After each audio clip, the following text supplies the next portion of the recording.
Tem uma questão também que eu quero trazer, é porque assim, a gente tá falando de time titular, mas eu acho que Rogério esse ano, e aí é só um achismo meu, tá? Isso aqui não é informação não, mas eu acho que o Rogério esse ano ele tende a rodar mais o time de uma maneira geral mesmo, assim, sabe? Porque eu acho que ano passado a gente sentiu muito, na reta final, a gente chegou na reta final da temporada acabado, velho. Tudo bem que a gente fez 80 jogos e não foi só isso que fez o Bahia cair de rendimento, mas a parte física foi muito importante nesse quesito, né? Então eu acredito, sinceramente, que Rogério, por exemplo, por ser um clássico, por ser um jogo mais pegado, um jogo mais difícil fisicamente falando, né? O gramado do Barradão não está em perfeitas condições, né? Não está 100%, ainda está ali com algumas imperfeições e tal, enfim, está mais ou menos. Então, eu acho, por exemplo, que é um jogo que favorece a utilização de jogadores mais físicos. E aí eu acho que quando a gente fala de mexer no time, eu, por exemplo, não vejo, de verdade, eu não vejo o Bahia entrando amanhã, mesmo que Léo acredite que sim, eu não vejo o Bahia entrando com Caio Alexandre, Jean Lucas e Everton Ribeiro no meio de campo. Não vejo de maneira nenhuma. Para mim, tem uma chance muito grande de a gente entrar com Acevedo, com Eric. Talvez entre um dos três. Sei lá, a gente pode entrar, por exemplo, com Eric, Acevedo e Everton Ribeiro. Everton Ribeiro pode ser essa terceira peça de um pouco mais qualidade. Mas eu vejo o Bahia entrando no jogo de amanhã com um time mais físico, de verdade. Um time de mais... que talvez tenha menos qualidade com o trato, né, com a bola e tal, mas que consiga contra-atacar melhor, que consiga dividir melhor, que consiga pressionar melhor a equipe do Vitória, porque... É um problema também. O Bahia terminou. O Bahia está desde agosto, e aí, óbvio, a gente ganhou contra o Bahia de Feira, né? Mas eu não estou levando em consideração ganhar fora de casa do Bahia de Feira, pelo amor de Deus. Então, times de Série A. O Bahia está desde agosto de 2025 sem ganhar um jogo fora de casa de um time de Série A. O último jogo foi, coincidentemente, contra o Corinthians na Arena Itaquera, que a gente ganha de 2-1. Com Ronaldo fazendo milagres, Michel Araújo achando um chute de fora da área, e a gente tem um pênalti ridículo que Mateuzinho faz, e a gente faz o 2-1 e segura o jogo até o final, com o Ronaldo sendo o melhor em campo. Né, do jogo do Bahia contra o Corinthians. Então, a gente está desde agosto de 2025, o Bahia não ganha um jogo fora de casa contra um time de Série A, contra um rival que joga a Série A. Né? Não necessariamente Vitória, qualquer time de Série A. E contra o Vitória desde 2020 que a gente não ganha no Barradão. Então, eu acho que o Bahia vai tentar entrar nesse jogo com um time mais físico perante o objetivo que a gente tem, né? Que é tentar, evidentemente, um bom resultado. Espero, obviamente, tentar vencer o jogo. Mas, pra gente, por exemplo, o empate não seria de todo ruim, né? Pra esse jogo. Pra gente não seria de todo ruim. Claro, quero triunfo, vou torcer porque vai vencer o jogo. Mas o empate não seria de todo ruim, por exemplo. Então, acho que a gente vai entrar com o time mais físico do que técnico, na minha visão. E isso pode acarretar nas mudanças, Léo. Só um detalhe, você falou do gramado. Esteticamente, o gramado tá horrível, tá? Só que eu procurei saber com pessoas, enfim, alguns que jogaram e etc. O gramado, a bola tá rolando normal, velho. É realmente uma questão estética. A praga que matou o gramado ali. O que não é justificativa, já é a terceira vez em 4 anos que isso acontece. A Greenleaf cuida do gramado da Fonte, cuida do gramado do Barradão e todo ano tem reclamação de gramado. Cuida do gramado do CT do Bahia, que é excelente. O gramado do CT parece um gramado europeu, mano. É um absurdo. Pois é, e assim, reclamação no gramado da Fonte, reclamação agora no gramado do Barradão, de novo deu praga no gramado, mais uma vez, a terceira vez, Ítalo vai me corrigir se eu estiver errado, acho que é a terceira vez em 4 anos, Ítalo, que isso acontece, não é possível que não tenha como prevenir. Então sim, o gramado tá feio, o Vitória não deveria começar na Série A com o gramado esteticamente dessa forma, porque faz parte do produto. Acima de tudo, faz parte do produto, e o Barradão é um patrimônio nosso, e a gente sabe que quem tá de fora muitas vezes já fala da gente sem motivo, imagina tendo motivo. Então, de fato, a gente não tem um gramado esteticamente bonito, mas a bola tá rolando normal. Confie que eu procurei saber isso para domingo. Mas pode falar aí. Essa questão do gramado, acho que assim, acho que vai ficar muito mais do lado da provocação do que necessariamente do campo, né? Porque assim, mesmo os jogadores que jogaram, quase ninguém reclamou, né? E geralmente quando tem gramado ruim, a primeira coisa é você ter uma lesãozinha, alguém que sai reclamando e tal. Mas ninguém saiu reclamando de nada relacionado ao gramado. Então, assim, gramado à parte, né? Agora, sobre a questão do Bahia, sobre o time do Bahia em si, eu acho que, assim, independente das peças que saiam ou que entrem, o modelo de jogo de Rogério tá tão consolidado que a tendência é que se repita exatamente a mesma coisa. Então, assim, você pode trocar uma peça ou outra no meio campo, deixar o meio campo mais físico, menos técnico, mas, assim, tem o padrão, essa é a mesma coisa. O mesmo jogo que o Vitória enfrenta há, sei lá, 3 anos, que são 3 anos de Rogério, né? Então são 3 anos do mesmo modelo de jogo de Bavi, por aquilo que pareça. O único que conseguiu travar o jogo do Bahia foi Jair Ventura. Com a consolidação dos 3 zagueiros, foi justamente uma solução que Carpini não conseguiu em momento nenhum, que Condé claudicou em alguns momentos, e Jair foi o único que conseguiu de fato fazer o Bahia ter dificuldade, principalmente com a bola. Nesse encaixe com a linha de 5, com o zagueiro saltando para pegar o meia, com o time do Vitória com ataque muito mais direto e o Bahia sem conseguir dar resposta, Rogério Ceni no segundo tempo com mais dificuldade, enfim. Então amanhã também teremos esse duelo técnico, duelo técnico, porque a minha expectativa, obviamente, como torcedor do Vitória, é que Jair consiga repetir os mesmos padrões que deu certo da outra vez.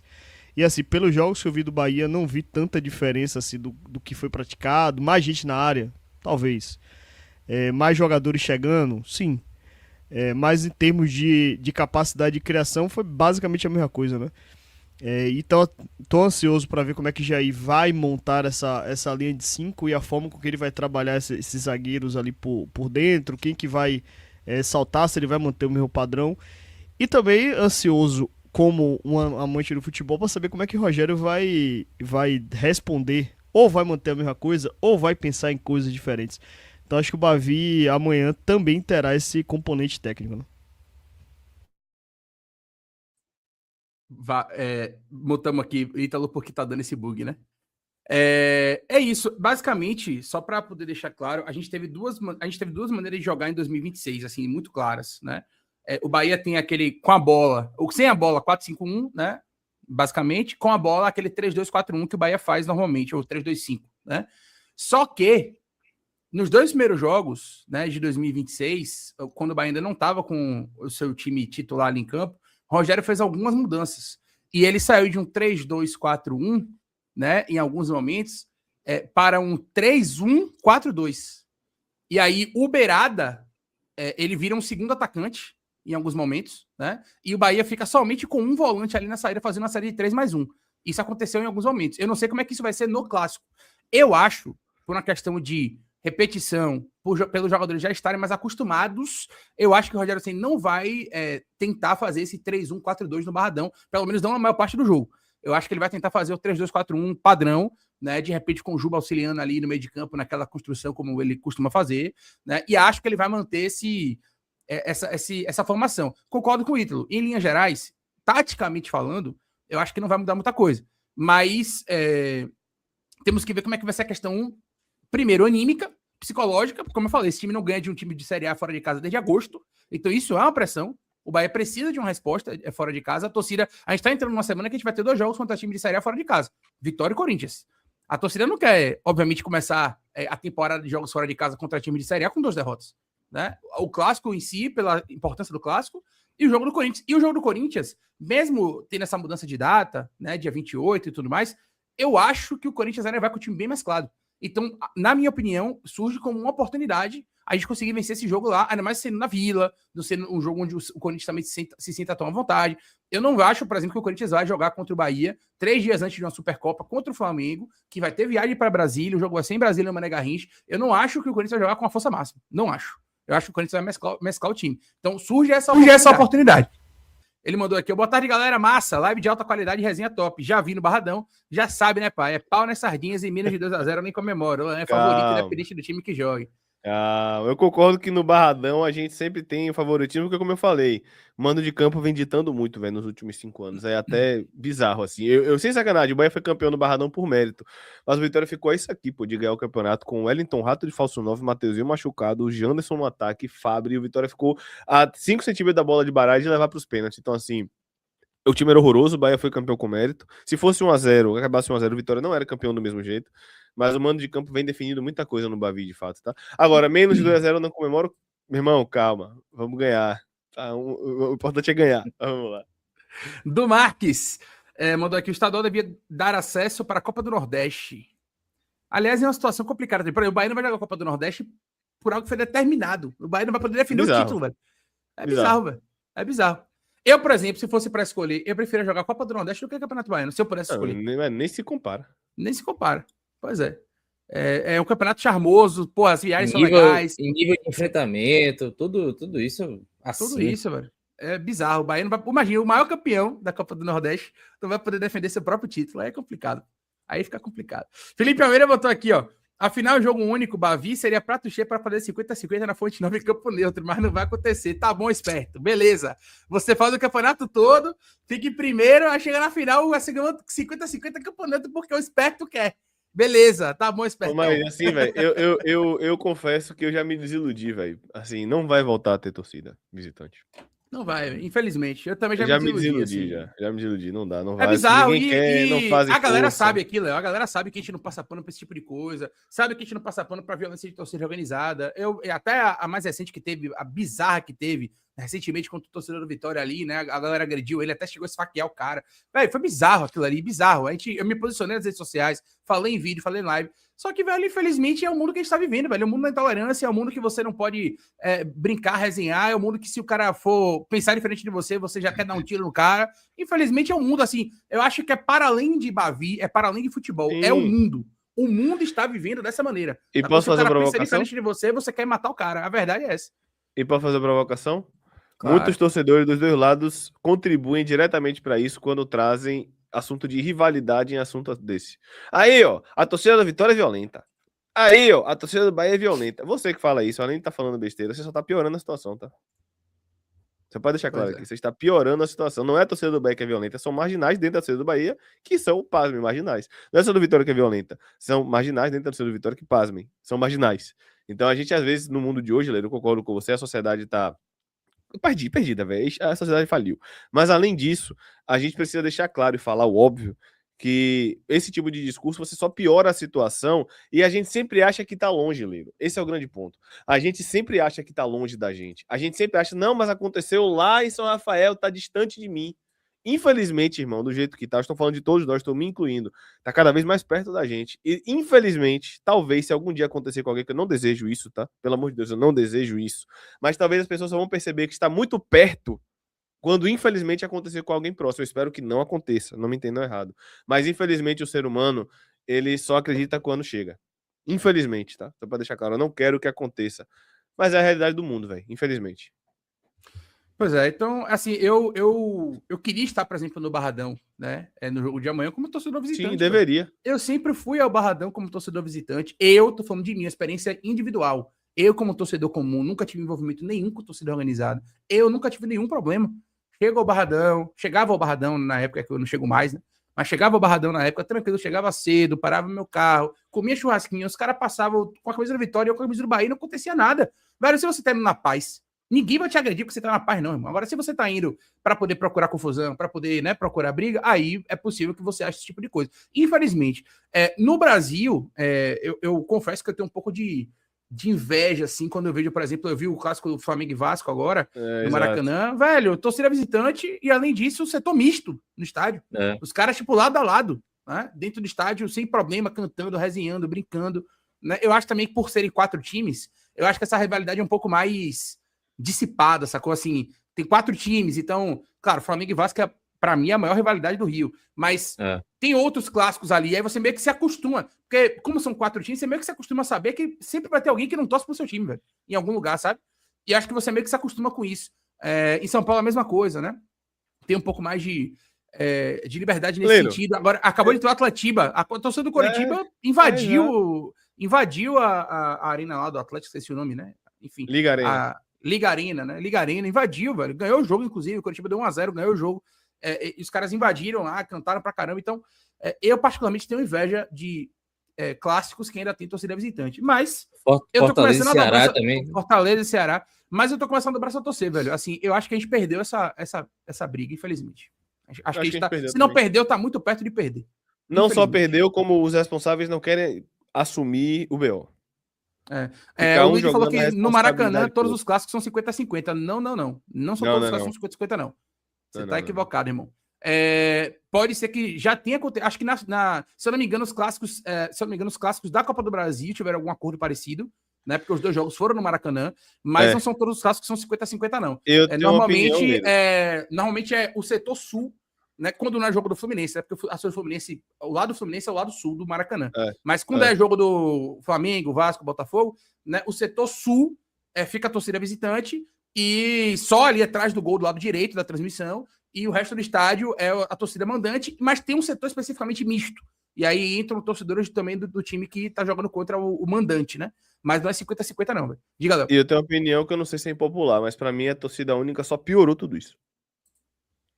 pode ter acirrado os ânimos, eu Para mim, acho. o fato de ter torcida única, você está dizendo que você não pode estar no mesmo ambiente de uma pessoa que torce diferente de você. Então, para mim, isso naturalmente está piorando a situação. Para mim, isso acirra os ânimos naturalmente, porque aí, ó, não tem que ter mesmo não, por isso que é inimigo, tá vendo? Para mim é isso. Para mim, a convivência que já está difícil, deixa de existir e piora com torcida mista. Sem torcida mista, mas diga aí, Talo. Tá mudo. Tá mudo. Ah, sim. Aí. Cara, assim, torcida mista a gente já o único assunto em todas as lives do Bavi, acho que a gente já faz há 1 ano e pouquinho, 2 anos, quase 2 anos. Em todas as lives do Bavi, a gente sempre vai e volta ao mesmo assunto, que é a questão da torcida mista. Incrível isso. Assim como vocês também, eu desisti. Acho que realmente preguiça, é vontade de se fazer diferente, é vontade de sentar numa mesa e resolver. Eu acho assim, se realmente tivesse vontade das duas equipes, nem precisava ser o CEO do Bahia, né? Bastava o presidente da associação do Bahia, Emerson Ferretti, sentasse com o Fábio Mota para poder definir como é que vai ser feito isso. Acho que isso já teria saído do papel há muito tempo. O governo já falou que quer. O Ministério Público já sentou com as duas torcidas, vira e mexe tem reunião entre elas. Enfim, os torcedores comuns querem, a mídia quer, todo mundo quer. Os únicos que não querem são justamente os clubes. É Bahia e Vitória sentar e resolver esse negócio. Acabou. Assim, não tem interesse deles, a gente não vai ficar aqui dando murro em ponta de faca e os caras não querem. Acabou. Vamos ficar o tempo todo aí com isso aí, sem torcida mista. O futebol baiano perdendo a cada clássico. Porque o clássico de amanhã será o clássico de número 505. A gente já tem pelo menos uns 20 clássicos aí sem torcida mista. Então, é o clássico Bavi que perde, o maior clássico Norte e Nordeste que perde. E sinceramente, eu não vejo no futuro próximo nada diferente disso não. Léo, eu queria, obviamente, trazer aqui agora o debate para o campo para a gente puxar para essa reta final. Já são aqui quase 1h30 ao vivo. A gente está aqui em conjunto, né, nos 2 canais, aqui no Info e também no Canto Rubro Negro. E eu queria que você falasse um pouco dessa expectativa do time em si. O que esperar do Vitória nesse jogo de amanhã? E aí eu não estou falando da expectativa da torcida, não. Né? O que a torcida pensa, se é importante, se não é importante. Eu estou falando do time em campo. O que esperar do time de Jair Ventura? Como é que você imagina que o time vai jogar? Vai fugir do padrão? Quais são os jogadores que você acha que são destaques, que podem, de alguma maneira, ser um problema para o Bahia? E aí depois a gente vai trazer, obviamente, o lado de cá nessa situação. Aí você começa e depois todo completo aí para a gente trazer esse último debate de campo e bola. O que a gente espera amanhã é o que a gente sempre espera de um Bavi no Barradão, postura. Eu não tô falando postura só de pressionar o tempo todo, mas ganhar duelo, não ter medo de dividir, não ter medo de botar o pé, porque o Vitória encara os últimos clássicos assim, como se fosse realmente uma final de Copa do Mundo, mesmo sendo o Campeonato Baiano. Para mim, não é final de Copa do Mundo, mas é a forma com que o Vitória vem encarando os clássicos. De ponto positivo, obviamente, Baralhas, que foi o melhor jogador do Vitória na temporada de 25. Apesar, engraçado, né? Baralhas não foi bem no último Bavi, ele errou no gol, inclusive, de Thiago. Mas Baralhas é um cara fundamental para o sistema. Eric não fez um bom jogo, não fez uma boa estreia, mas a gente imagina. E um cara que é muito silencioso, velho. Além de Kaiser, que todo mundo vê, eu vou falar de um cara que não aparece tanto. Aitor é muito inteligente. Aitor muitas vezes passa batido, porque ele não é aquele jogador vistoso de bola no pé. Mas ele faz o time jogar muitas vezes. Então eu quero ver Aitor, que não foi bem no Bavi que ele fez. O primeiro Bavi dele foi 2-1, ele não foi bem. Eu quero ver Aitor agora em um Bavi já mais adaptado e etc. Deve ser Baralhas e Kaique, imagino. Eu imagino que o Vitória vai com Gabriel, Matheus Silva, Edu, Camutanga, Richelli e Ramon ainda, não Jamerson, mas Edu sentiu desconforto. Aí se Edu não jogar, é Camutanga, Richelli e Zé Marcos, não tem o que fazer, Baralhas e Kaique. Só uma dúvida, Léo. Matheus Silva é o outro Mateuzinho, né? Mateuzinho, exato. isso. É porque Mateuzinho ficou o Mateuzinho. Aí Matheus Silva virou Matheus Silva. Não, aí tem hierarquia, né? Mateuzinho tem que ser. Exatamente. Tem que manter. Isso, exatamente. É ele mesmo, Matheus Silva. E aí a gente vai com Baralhas e Kaique, Aitor, Eric e Kaiser. Esse é o time. E aí o que a gente espera é postura, o Vitória, que pode ter como ponto negativo, olha só que ironia, o trio de zaga, porque Zé Marcos não fez nenhum jogo no ano, Richelli ainda tá sem tempo de bola, Edu sentiu desconforto, a gente não sabe se joga, Camutanga eu confio, mas Neres eu não confio, Zé Marcos eu não confio, Richelli eu não confio. Então essa zaga para correr para trás pode ser um problema, já que o Bahia tem muita amplitude, tem muita triangulação e etc, com esse 4-2, esse 3-4-3, 3-2-4-1, enfim, com essas variações de Rogério Ceni. Encaixe de pressão Acho que vai ser interessante. O Vitória encaixa bem pressão quando tá no sistema de 3 zagueiros. O Vitória geralmente deixa um sobrando para levar pro lado e deixa um na sobra. Ítalo pode falar essa parte mais tática também. Mas espero o Vitória com postura e competindo. É o que eu espero, Ítalo. Você falou de Canta La Piedra, que não foi bem no Bavi. O problema é que Canta La Piedra. O problema não, a solução, né? Quando Canta La Piedra não vai bem, ele dá dor assistência. Então, assim. É um jogador que. É um jogador que tô ansioso pra ver amanhã no Bavi. Assim como tô ansioso pra ver como é que o Rogério Ceni vai responder a forma que Jair joga. Eu também tô ansioso pra ver como é que Canta La Piedra vai reagir. Porque a cada tempo que ele vai passando aqui no futebol brasileiro, ele vai se adaptando mais. Então, no jogo da Juazeirense, não foi aquele jogo brilhante dele, mas ele meteu 2 assistências. Deu um passe que foi cruzamento praticamente com a mão pra Kaiser. Kaiser, que todo Bavi faz um gol. Então, se de um lado de lá tem Everton Ribeiro, que vira e mexe faz o gol contra o Vitória, Kaiser em 2 Bavi fez 2 gols. Então, talvez é o caminho também, já que ele vem inspirado, marcou 2 na estreia dele, né? Acho que em termos táticos, o Vitória não deve ter tanta diferença assim do que vem praticando. Em termos de postura, a diferença é que no jogo da Juazeirense, o Vitória praticou pouco a linha de 5. Acho que no jogo do Bavi, provavelmente o Vitória vai estar quase que o tempo todo postado com a linha de 5. E aí, a variação que o Jair Ventura pode fazer para a questão da saída de bola do Bahia é, ao invés de ter uma linha de 5 mais uma linha de 4, talvez tenhamos uma linha de 5, uma linha de 3 e talvez Canta La Piedra mais por dentro na hora da marcação, para você ter 2 jogadores ali para combater mais a saída de bola do Bahia, né? Talvez seja uma solução que Jair Ventura aprimore do que foi feito do Bavi passado. Mas de termos de marcação e de encaixe, acho que vai seguir mais ou menos a mesma linha. E aí minha curiosidade ele vai colocar o Camutanga aberto pelo lado direito para cobrir Matheus Silva e ser o cara para poder sair caçando os jogadores do Bahia? Ou ele vai manter Camutanga por dentro, colocar Richelli pelo lado direito para poder fazer essa caça, sendo que Richelli não é um zagueiro de muita mobilidade, né? É um zagueiro mais pesadão, embora tenha velocidade, mas em termos de agilidade, ele é meio cintura dura, né? Então ele vai sair no combate de um Eric Puga, por exemplo. Então a minha dúvida é nesse posicionamento de zagueiro. Eu acredito particularmente que ele vai com o Zé Marcos, independente de Edu. Acho que ele vai de Zé Marcos para ter uma cobertura maior, principalmente pensando no cenário que o Vitória vai ter menos posse de bola em boa parte do primeiro tempo. Então, assim, zaga postada, sem precisar correr para trás, que o Zé Marcos consegue caçar melhor ali os atacantes de Bahia, pensando inclusive em Ademir, né? Inclusive no Bavi, tivemos esse confronto, né? Zé Marcos e Ademir caía, Zé Marcos pegava ele, então eu acho que é tendência que ele repita isso. Agora, já com relação ao Bahia, eu quero ver se ele vai manter a mesma postura de ter a linha de 5 o tempo todo ali em cima da zaga do Vitória. E aí pode ser um problema pro Vitória, né? Porque você tira a sobra.